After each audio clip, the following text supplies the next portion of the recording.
আমার সব বন্ধুদেরকে জানাই শুভ দুপুরের অনেক অনেক শুভেচ্ছা। বন্ধুরা, আজকে রবিবারে দেখো আমি কি কি মেনু করেছি সেটা তোমাদের সঙ্গে আমি খেতে বসে শেয়ার করছি।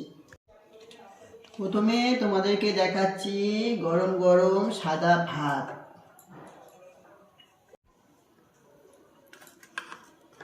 এরপরে দেখো একটু আজকে ঘন মুসুরির ডাল করেছি।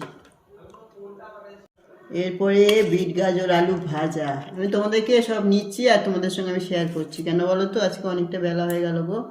এবারে লাবড়া, সব সবজি দিয়ে একটা লাবড়া করেছি। আর সর্ষে বাটা কাঁচা লঙ্কা দিয়ে ফ্যাসা মাছ করেছি, হালকা সামান্য ঝোল ঝোল রেখেছি। সঙ্গে রয়েছে চাটনি, পাঁপড়।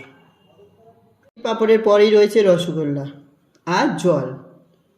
বন্ধুরা, তাহলে আমি খাওয়া শুরু করলাম। তোমরাও খেতে বসো, আর যদি আমার বাড়িতে খেতে চাও তাহলে তোমরাও চলে এসো, একসঙ্গে খাওয়া দাওয়া হবে। টাটা বন্ধুরা, আবার তোমাদের সঙ্গে পরে দেখা হবে।